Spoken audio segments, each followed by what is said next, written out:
Olá, está começando mais um programa Arte de Viver. E no programa de hoje nós vamos conversar com a psiquiatra da infância e da adolescência, doutora Adriana Pereira, sobre um problema que afeta muita gente, transtorno de déficit de atenção e hiperatividade.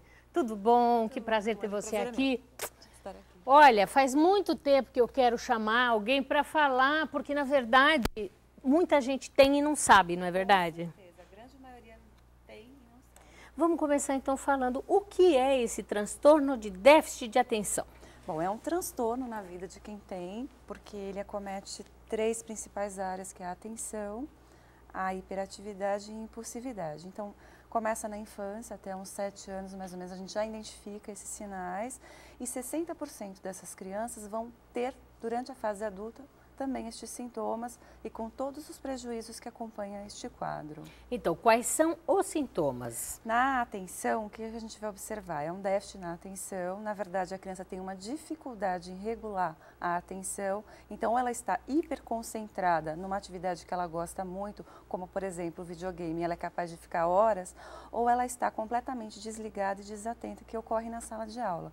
Os temas que são chatos, a criança tem uma dificuldade de se direcionar para aquela atividade. Então, na escola é o maior problema. A professora está dando aula, ele está prestando atenção no coleguinha, no que está passando do lado de fora da sala de aula. É uma falta de concentração geral.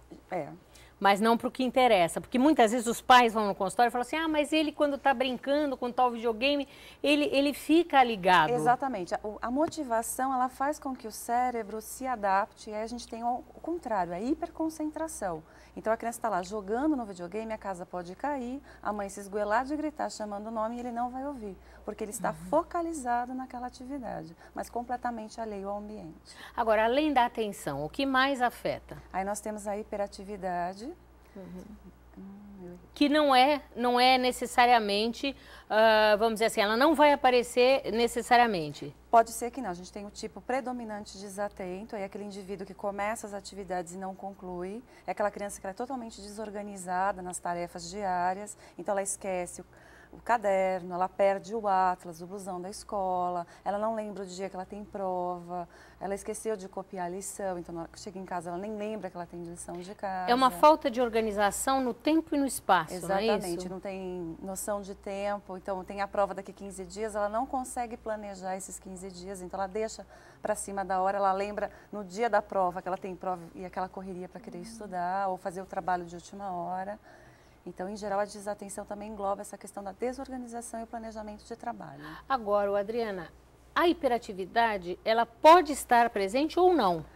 A gente tem o tipo predominantemente desatento, aí a gente vê mais os sintomas da desatenção, e a gente tem o tipo predominantemente hiperativo e impulsivo, e a gente tem o tipo combinado. Então, nesse tipo hiperativo impulsivo ou combinado, a gente tem mais problemas de comportamento. Tem aquela criança que não para, ela está o tempo todo subindo onde ela não deve subir, ela é 200 por hora, quilômetros por hora, ela não para de falar, ela em geral se acidenta. A principal causa de idas ao pronto-socorro muitas vezes é por acidente doméstico na infância, e as crianças hiperativas elas têm uma tendência maior, o que é muito grave, porque quando elas se acidentam, em geral é mais grave do que uma criança sem hiperatividade. É aquela criança que fala o tempo todo, ela se intromete na conversa dos adultos. Essas são as hiperativas? São as hiperativas, porque pode existir também aquela criança que é mais quieta, mais calada, mas então, que é o tipo predominantemente desatento, é aquela criança que ela é negligenciada, muitas vezes, inclusive na sala de aula, porque ela não dá trabalho, ela não conversa, ela não pergunta, ela não está entendendo nada e ela continua caladinha no cantinho. E aí ela acaba sendo negligenciada, tanto pelos professores como pelos coleguinhas. São crianças lentificadas, que em geral se cansam muito na hora de fazer atividade, elas são distraídas, aéreas, as professoras falam, parece que está no mundo da lua. Isso mesmo. Né? E são crianças extremamente quietas e com muita dificuldade, muitas vezes, de socialização. E elas se passam como deficientes mentais, muitas vezes, e não são. Sim, mas na verdade, também se sabe que a inteligência, muitas vezes, ela chega até a ser acima do normal. Sim, é muito comum. É aquilo que eu falo, um computador de última geração, que ele tem muita memória, ele é ultra rápido. A criança que tem uma inteligência em cima da média, ela também é muito rápida. Então, ela quer que o mundo funcione na velocidade do pensamento dela.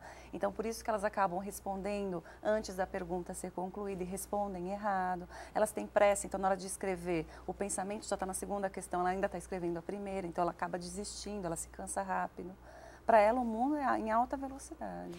Agora, atinge mais meninos ou meninas? Quando a gente vai pegar os estudos epidemiológicos, a gente vê uma prevalência maior em meninos, seria em média 4 meninos para 1 menina.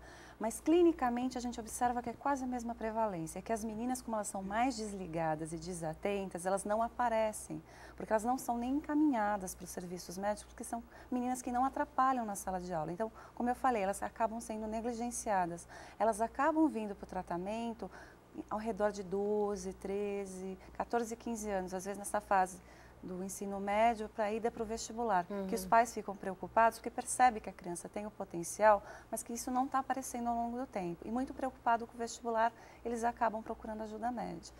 Aí a gente percebe que a criança foi desatenta anos. Entendi. Já falamos mais disso. Confira agora uma dica do